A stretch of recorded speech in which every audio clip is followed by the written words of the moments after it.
Yeah, thanks a lot for the trust in the technical stream of Gaia-X and Tech-X. Yeah, I think everyone knows me. We have actually put together a very diverse program.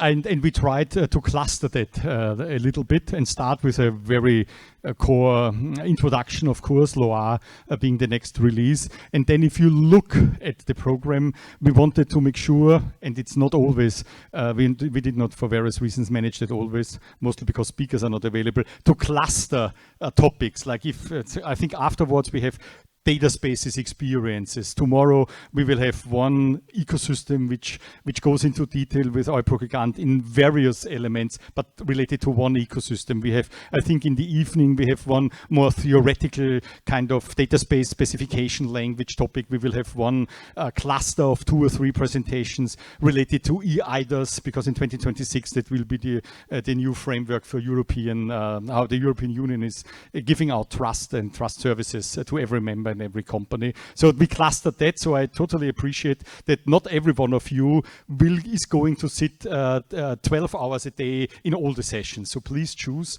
We deliberately made that.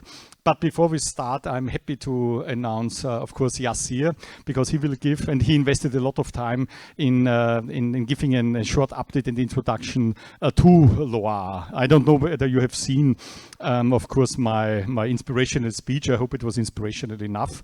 Yeah, by the way, I have to tell you, I have 2 hats as a CTO. Like in the presentation above, if I have my suit on, you know, I'm more on the requirement side, to be polite, you know, at the not bullshit, you know, at the more philosophical and more trust framework, you know, the lofty stuff. If I am like that, and Yassir, you know, Yassir, he can afford to have a jacket and you will still believe him. But for me, it's not so clear all the time. So if I do not wear a jacket, I'm more inclined to give a more theoretical, more technical, let's say, more code-based or whatever, implementation-based things. So thanks, Yassir, for, besides everything, being available to introduce us to Loire. You know why it's called 101, because typically that's, of course, the first course any college student takes in any subject.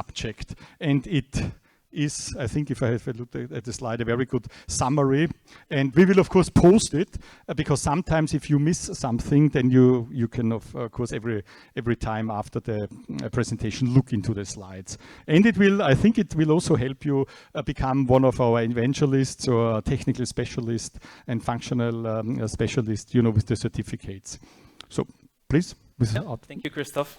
Yeah, so hello, everyone. So I'm Yassir, working on the technical CTO team. So today we're going to talk about Loire 101, very basic presentation. So the idea really is to have just a quickly cover all the kind of subjects, but not go a lot into that because we'll not have a lot of time for that. And if you have also more questions or maybe want to go deeper into each subject, then yeah, feel free to either ask questions or we can dive deeper into each subject and give you also all the resources needed for that. But before that, I'm going to start with something a bit lighter. You've probably already seen it in the upstairs, but just in case you haven't, we have something a bit fun in this event right now, is that we have what we call the Gaia months, and you got to catch them all. And so we have some prizes if you manage to catch them. And basically, if you want to catch them, you just need to find the QR codes for each Gaia month, so it's one of the management team of the Gaia-X. And if you manage to get them all, you can use the Academy and basically get a temporary access token and also some goodies that we have prepared. And there will be a draft at the end of the day for that. So yeah, and you have just a QR code because we are basically using the Academy to host this Gaia-Mon game. So yeah, feel free to scan it if you want to create an account. If you already do, you can, of course, use that. And yeah, of course, and if you have any questions about the Academy and if you have also free access to some courses, feel free. And then, yeah, let's get right to it. So yeah, sorry a bit of the delay. You can see that the time is a bit delayed. But yeah, like I said, this presentation is really to have a really basic understanding and basically cover all the subjects, but not go a lot into depth. But of course, I really want to be more interactive and give you more time for questions. So feel free, if you have any questions on any subject, you're more than welcome to. And of course, we can discuss it afterward. And like I said, the idea is just to really to give you an access to all the subjects. And if you have any questions, I can give you all the resources you need to get more into that. So first of all, and try to make it a bit more interactive, a bit more, exchange on that. So first of all, I need maybe a brave soul to be part of the presentation. Don't worry, not going to present or anything like that. It just needs someone maybe who does have a pet. So anyone willing to go on that? Yeah, I think I've seen some. Yeah, please. So yeah, maybe just what's your name? If sorry. Sorry. My name or the pet? Yeah, your name. Marco. Marco. Yeah. And what's your pet name? It's a cat. Okay. Yeah, good to know. So yeah, the idea is that why I need to do that is that the idea, like if we have to, for example, start a startup, and the idea of the startup is I want to train my AI to kind of create a pet companion for your cat, or we could have worked with a dog as well if you had a dog. But so the idea is that I'm gonna need a lot of data to do that, and I need to monitor your cat. So the idea is just I want to ask you, can I monitor your cat? And so that's the kind of idea. And we're going to use kind of this kind of scenario to go through all the cases. But this will make us ask a lot of questions. So the first question is, how can I describe myself to make sure, so you can, first of all, know me and we can understand each other. So if I might ask, where are you from? Sorry? Murcia. Okay. And people, I guess there are maybe Spanish people in the room. I guess Spanish people. So I guess the question here maybe that can maybe showcase this is that what does the word salir means to you? Anyone maybe in the Spanish speaking can, yeah, just maybe tell us? You mean leave? Okay, yeah, so in Spanish it means leave.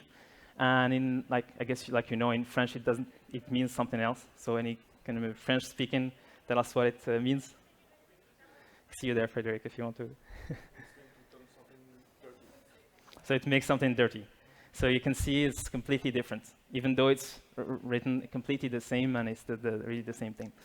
So really that's the idea. And really what we have on that from the Gaia-X is the ontology. And so the ontology's goal is really to improve communication and problem solving. It kind of acts as a single point of truth maintained by a kind of community. The ontologies are designed to be extended, reused, and linked together. That's very important because an ontology cannot just live by itself. That's not really the main goal of it. Like if you have your own company, you really don't need that. You can set up your own data model and just use it within your company. Ontologies are meant to be used by a wider community and meant to be extended and reused. It's also really relevant for the inference, for example, on the knowledge graph, because then you can deduce new facts and get new information from existing knowledge. So that's also very useful, usually in the artificial intelligence domain, in which you have a bit more structure to the data and you have a bit more logic that you can add to your data, especially if you have a very big, important pool of data, which is also maybe data coming from different kind of companies. So yeah, next on that, LinkML. So what is LinkML? LinkML is just a linked data modeling language that we use within Gaia-X to describe our ontology. It's part of the service characteristic working group to handle this. As you know, in Gaia-X, we are a member-driven organization. So in this case, the ontology is handled by the service characteristic working group, who manages and creates the LinkML that afterwards creates this ontology. And also as the Gaia-X lab team, or the CTO team as well, contributes to LinkML or anything, for example, to the CI for the ontology, because we also use, like you can see here, LinkML to create the JSON LD context, the shackle shapes, and the OWL ontology. And don't worry about this, we're gonna discuss them a bit more in detail afterwards. And you can see here just an example of a YAML file, because LinkML is based like our YAML files. And you can see just an example here for a legal person, so a YAML file to describe what a legal person must look like. That way, for example, when I want to to discuss like what I want to do with the monitoring of your cat. I can describe that I'm a legal company. I'm not just like some kind of weirdo natural person that I just want to do that. So that I'm kind of a bit legitimate to do some kind of a business. So here just, that Tamil file a bit can look maybe more like that. And you can see, for example, here the legal person have a description, a headquarters address, legal address, name, so on. And also have a lot of other instances. We have the inheritance with the legal person, for example, that we have the data provider, licensor, and some more work that we do, the data exchange working group. And that's the main goal here of the ontology.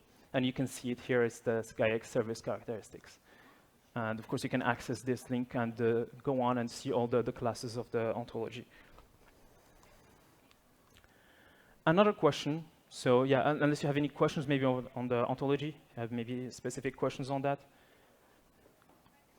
Otherwise, if you want to go deeper into that, please feel free to come to me and give you the resources, everything you need to do that. The next thing is, how can I make sure who is claiming what and that no one was able to change the content? So let's we need to sign stuff, right? If we need to do business, we need to kind of sign stuff, sign some agreements. So we need to set some boundaries and be able to be clear on what we're going to change, of course, if I want to monitor your cat. So to do that in a digital way and not just saying a contract, a paper contract, we need verifiable credentials. So verifiable credentials, or VCs, are cryptographically signed by an issuer. You can see here an issuer that allowing to check the data that is not being tampered, so the integrity of data, and also check the identity of the issuer. And they are used in Gaia-X to present pretty much everything that you've seen. For example, in the ontology, we only discuss the legal person, but you have so much more, so many other classes and so many other entities. So just a very basic example you always have is, for example, you have a driving license.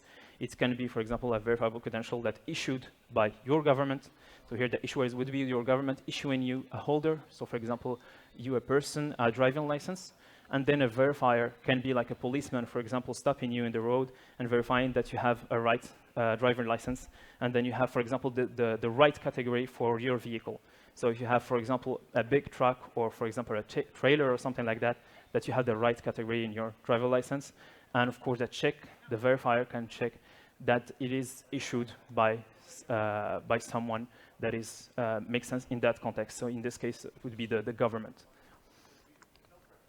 So here you have a quick example, quick Pokemon hiding here if you're playing the game. Otherwise, you can also catch it somewhere else, also in the venue, if you're really not the time right now. But yeah, you can hear a quick example for the legal person. You have a type of a verifiable credential, really a JSON here object, which is a legal participant, a Gaia-X legal participant. And we have, for example, here the legal name, which is the Gaia-X European Association for Data and Cloud, ISBL. You can here see the headquarters address, which is in Belgium, Brussels. So that way, you know at least that if you want to do a business, that you know that the name of the legal entity and where it is, and a bit more information at least to identify the person you are interacting with. And here we mentioned GWT. You probably maybe already heard of it. So here it's the format that we use in Loire to sign the verifiable credentials. We're going to talk about it just right now to get more detail. So in the GWT, like you've seen here, maybe it's more visible here. You have 3 colors. You can see here the first part, and it's separated by points. You have the first part, the red part here, which is the header. Then here the payload in the side, and then after that you have the signature. You have more details here, in which you have for the first part, which is the header, in which you have some kind of metadata about the GWT. So for example, you have the algorithm and the type, and for example, you have the DID. This is where you find the DID, for example, if people already know what that is in the GWT. And then you have the payload, so really the content. So that would be, for example, this content right here. Afterwards, we have the signature. So the thing that makes sure that it's really you who signed it, and to make sure also that the content haven't been changed. Next thing is, wait, but okay, I can describe one thing, but how can I describe many things? Or how can I make sure to link, for example, my data, or refer also to an ontology? We already mentioned the ontology, but how do I refer to it? So here the idea is just to use JSON LD. mentioned it before in the JSON we've seen before. This is basically the same thing. It's just that we didn't see this top part here, in which you can see the context. And if you remember in the ontology, we mentioned that we used LinkML to generate a JSON LD context. So this is the one. This would be the one, for example, for the Gaia-X. This here is a credential for the tags release, but it's exactly the same thing for Loire. We also use the JSON LD, and we also refer to the Gaia-X ontology for the Loire. So here you can see all your information, and that, for example, here for the Gaia-X legal name, it refers to here to the Gaia-X ontology. Because we can have legal name like described in another ontology. So here is really to make sure that we are really using that kind of ontology, and that here the legal name is really the one that we mentioned, the one really referring to Gaia-X. Or for example, here the issuer, which is the one from the VC data model. So this is why we use JSON LD. You can have another representation here for the JSON LD, in which you have maybe more of a tree or a graph for your JSON LD. This is a bit the difference also with a basic JSON, in which also you have the context for each. For example, here the context we've seen before, a type and the credential subject, and so on. Or even here another representation that can be really useful. That can be useful also for that we use in the compliance engine, and also to sign. And this is the whole point of also using JSON LD, is that you can see here, like you've mentioned before, we have, for example, this country subdivision code or the headquarters address and so on, all are referring to the one from Gaia-X. So here, for example, is the link for the Gaia-X ontology. Here, the w3id.org Gaia-X/development. Here it refers to the Gaia-X ontology. That means that I'm referring to the country subdivision code of the Gaia-X ontology. And this is, here I I put the source here. It's the JSON LD playground, in which you can have all the kind of operations you can perform on the JSON LD. You have, for example, expanded, flattened, enquads, and so on. Like, for example, the enquads is the one we use in the compliance engine to put all that information into a graph database and then query that database for that. And then next question is that, how can I really verify those claims in the verifiable credentials without depending on the central entity? Because this is also one of the goals of Gaia-X. If we really only use one central entity, then yes, that would be a bit, I guess, easier, and that will be more straightforward. But that's not the point. That would pick, of course, a very big central fail point, so a single point of failure in one place, and we'd also have risks of lock-in and lockout, which is, of course, not the goal of the Gaia-X. So here we're going to be a bit more decentralized, and for that we're going to use the decentralized identifiers. So first of all, the DIDs, or decentralized identifiers, are self-declared, and self-hosted. They contain the public key that you need to verify, because of course in the verifiable credentials that we've seen before, they are signed using a key pair, so a public key and a private key. And to verify that the signature is all right and everything is okay, and that nothing changed in the content of the VC, you need to have the public key to be able to verify that the private key is really that one that has been used. And for now, we are using the DID method web, so did web. And you can see here, for example, for the Gaia-X, we have did web Gaia-X.eu that resolves to this one. That here, for example, you can see just an HTTP URL for the did.json. That would look just like that. 1 second. Yes, of course. Can you go back? Yeah. Because I just tell you where I was stupid when I first studied that years ago. I understand this is a DID, you know, an identifier, but I always struggled.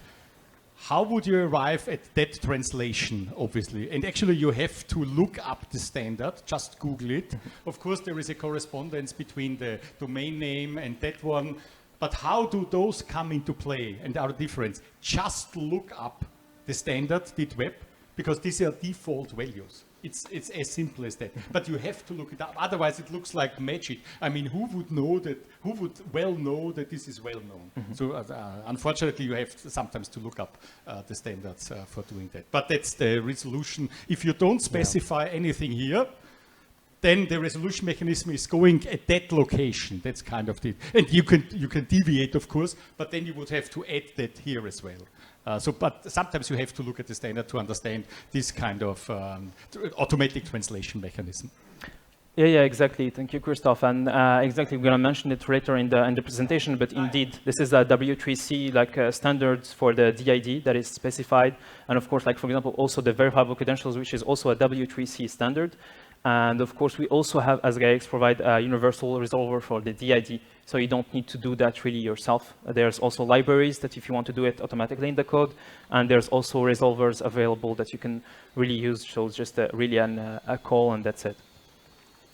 So the DID really, like I said, it would look like that. Again, just a JSON LD, like the JSON LD we've seen before. You can see here in the top part, we have the context, which refers to the W3C context for the DID. We have also here a context for the security, which refers here, for example, to the JSON Web Key 2020. And here we have the public key material that we're going to use to verify the signature of the verifiable credential we've seen before. That, for example, when we do business, and that you know that I'm the one who signed the VC and not someone else, and that the contents inside the VC haven't been changed.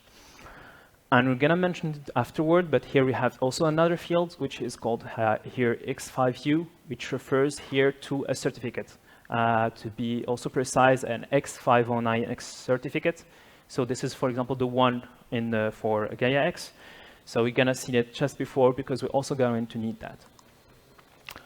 So here the question is, OK, anyone can create a key pair, and anyone can create a certificate. You can just use like OpenSSL and just do that on your own laptop. OK, then you're set.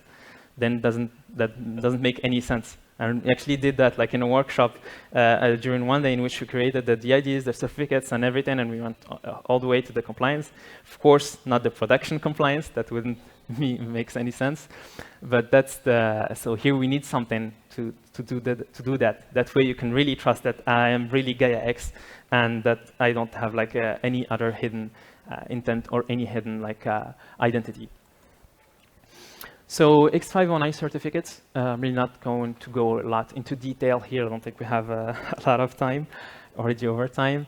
But basically the whole point is to have this kind of chain, what we call like a chain of certificates, in which you have an entity like certificate, for example, Gaia-X, and then we have the rest of the chain intermediate certificates all the way to a root certificate, which is issued by a certification authority that we mentioned here. Yeah, we have the certification authority, which is the one that is trusted. So that is also a requirement in the Gaia-X. Yeah, sorry, you have a question. Yeah, excuse me. Yeah. This is about X509 because Yep. this is also referenced in the simple architecture. Mm-hmm. And there are, I'm not an expert in this area, but my understanding from the people who are is that the identity and access management people are moving past X509. Mm-hmm. And so I'm wondering if you could explain how this works and how Gaia-X will respond to this over time. Mm-hmm. The 509 certificates seem to be, I don't know, going away, at least in some areas, and I'm wondering if you could comment on that. Okay, I'm not sure. We have a working group specifically for that we call the identity and access management working group that's working on this. And as far as I'm aware, I don't know, Christoph, there's I think no work on that for now, but at least also it depends maybe on the context and in the industry and what kind of maybe of requirements are there for the access control. Because we're going to mention access control right after, but not on the certificate part. So really it depends maybe on the right context for that. So maybe I would need maybe a bit more context and maybe what are the requirements really and what are the new maybe technologies that I'm sorry, not aware of. So right now for this part, for Gaia-X at least, we are still on the X509. Yeah, we are actually only relying to a small degree on X509, and at the top level we are shielding everything and using the new standard, which will come and be for the next decades, verifiable credentials. But as of now, for certain.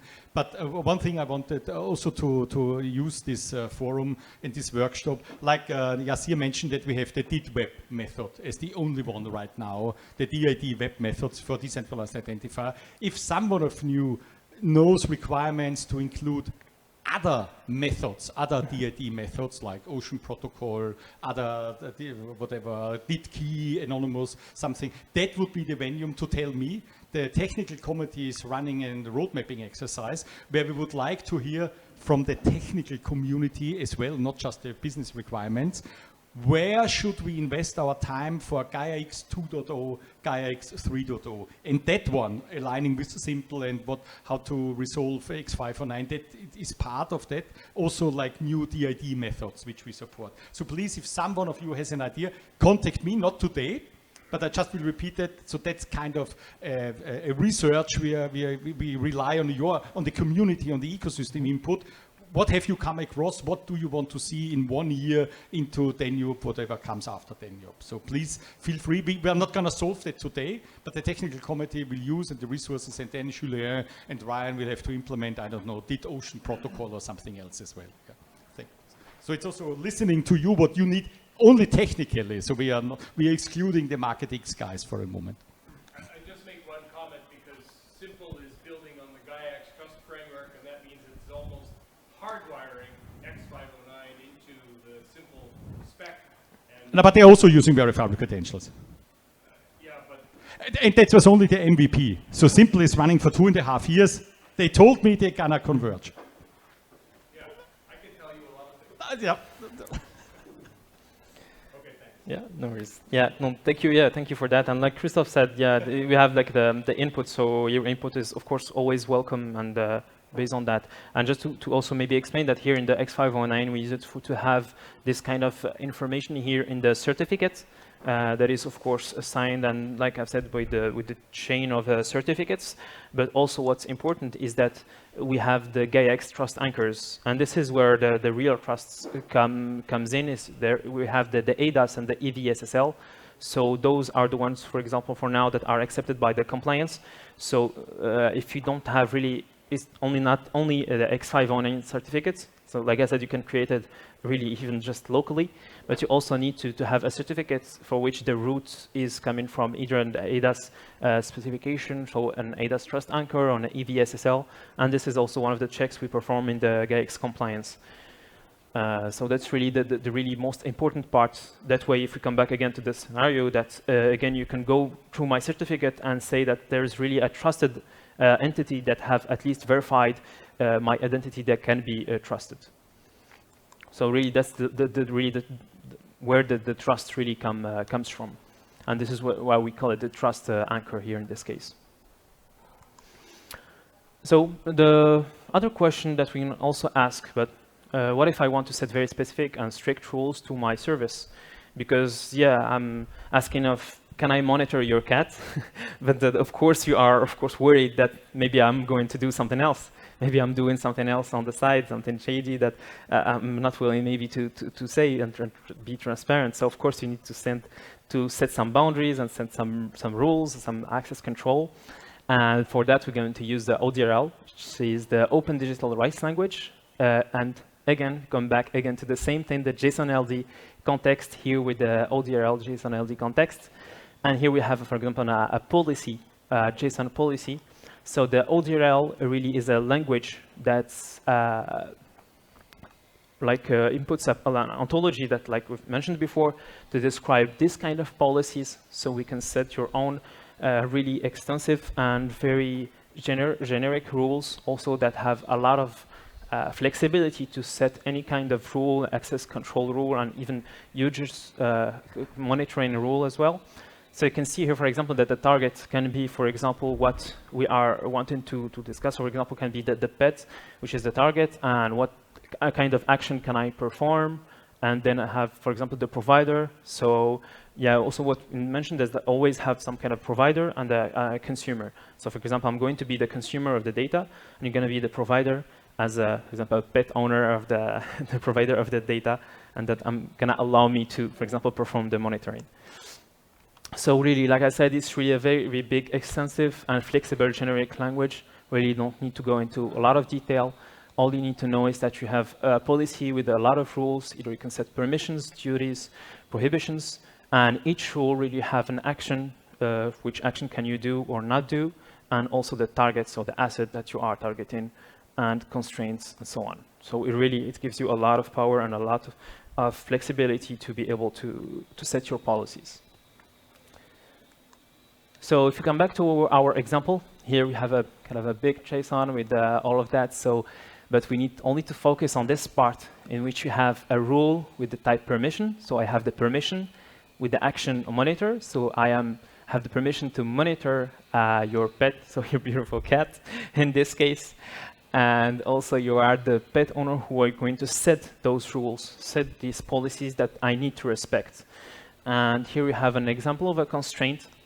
So the constraint here, we have the left operand, which is, for example, the legal address or the legal name, for example, in which you have, for example, you are performing an exchange only with the Gaia-X. So you need to check that I am the only one who allowed to do that. So here we need to check that, for example, the legal name is equal to the Gaia-X association, and of course that it is a Gaia-X legal person verifiable credential. So this kind of makes also the links with the verifiable credential. And yeah, just to be clear, here we are using the Gaia-X profile for the verifiable credentials to be able to link that with the ODRL.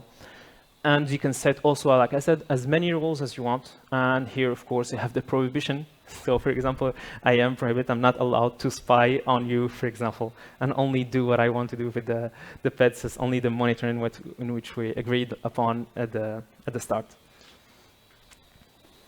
So yeah, of course, like I mentioned the start, if you need any more to go deeper into each subject, or if you have any questions, feel free. You can come to me right afterwards, and we can just discuss it right after, or give you the resources to go much deeper into each subject. And of course, the question that comes in is that, where does Gaia-X comes in all of that? So where does the Gaia-X compliance fits in all of that? So we mentioned at the start in the ontology, when we discussed the ontology, we mentioned shackle. And shackle is used actually here in the compliance to be able to check like the object we've seen before for a legal person that must have, for example, these cardinalities for these attributes. That, for example, here for the legal address, need at least to have one address, headquarters address. We need to have a registration number. So, for example, a VAT code or something like that, it must be issued by a notary, and so on. So here, really the rules to validate the object for the legal person that we've mentioned before. So for that, we use the W3C specification, which is SACL. And probably, if you may be familiar with the XML, it's very similar to the XSD, which is also used to validate the structure of XML. And yeah, of course, in the compliance, we have also more rules, and not only using a shackle engine for that.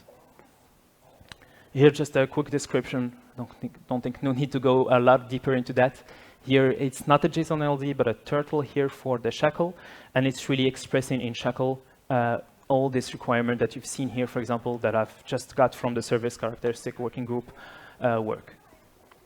And here, you can see that we have min count, max count, and so on. So this is how really shackle is expressed and afterwards used to validate these objects. So in the compliance, what we also need to do is that we have the compliance document that comes from the PRC. So also a member-driven working group that we have in Gaia-X that sets those kind of criteria for the compliance. So they have expressed all those criteria that also have levels. We have the standard compliance, label level 1, 2, and 3. And then all those criteria that are expressed in the compliance document that you can browse yourself, then are all translated into here a bit more technical code on what we need to check exactly on the ontology. So the ontology we've seen before, which is expressed. Here we can see really exactly the rules that are here. So this is just also a publicly available document in the compliance engine, which explains exactly what we check in the ontology for each compliance criteria. And then, of course, really all of that is transformed into code. So this is really the important part, and the part which is really the implementation of all of that. All of that then is only translated into code and executed in the compliance engine when you call the compliance. So the goal of the compliance, and we go back to the question, is really to check all those validations and all those questions that we've asked before, and that it does that for you. Instead of you having your own shackle checking your own, for example, that on the ontology is really the right ontology is used, that the right trust anchors are used, that the compliance does that for you. Okay, so then where do we start? So what is really the components that maybe we can use? So like I said before, it's really everything is based on standards. And here we have a quick example for what we had before in the Tagus and then Loire. So we have really what we call the most important components and the mandatory components that we need to use. Here are the compliance service, the legal registration number notary, which is used, like you've seen before, that each legal person must also supply a registration number. So this is how it's used. And then the registry service, which supplies the ontology, the trust anchors, and so on. And of course, the compliance here and notary are both using VC JOT specification and also using the VC data model 2 version. And we have something new here in Loire that you can see, the IPFS pinning service that also supplies all the data needed by the registry right above. So that only, for example, the trust anchors, the ontology, and this way we have kind of a bit of a safer storage layer that a bit more distributed than a bit the registry. So we're not going to go a lot deeper into that, but it's also a very extensive subject. We already have presentations on that if you're interested. And of course, yeah, you can ask me questions on all of those. But the most mandatory components are these ones, which are deployed by, you're going to see right before. I'm going to spoil it, the clearinghouse. Probably already, some of you already heard of that. It's going to see that right after.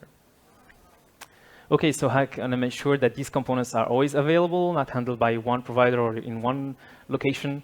Because, of course, like you know, sometimes, unfortunately, there's some natural disasters, like the very unfortunate floods that we had in Valencia, and that can cause, of course, many issues. And here, that, for example, can cause unavailability for a data center and so on. So how can we, for example, avoid that? So we have in Gaia-X what we call, for example, here the Gaia-X Digital Clearinghouse, or GXDCH for short. So here we have right now the ones that are deployed in production from here all over Europe. We have some in Spain here, we have some in Italy, Germany, France. So really you can be sure that all our components that we've mentioned before, it's a bit hard to read here, but we have the compliance, registry, notary, and here both for the V1 and the V2. So we have all those components deployed in those clearinghouse, and you can make sure that there is always one available, also that can also help with the network and make sure that is also near you and also that is always available. So here we have, like we mentioned, that we had a workshop, and we have something really nice on that if you really want to go a lot deeper into that and go really into creating your own DID certificate and getting your own compliance. Unfortunately, it's not used for the production because, like we said, you would need to have a trust anchor, but it would apply if you are able to get a AV-SSL or ADAS certificate. Then you can use exactly the same steps to get the production compliance. So here we have just a workshop, a technical workshop that explains all the steps that you need to follow to create your own DID certificate and so on, all about to get the compliance, both for Loire and Tagus. And yeah, thank you. I don't know if you have any questions. Feel free if you need to come to me afterwards, of course. And yeah, thank you for your time.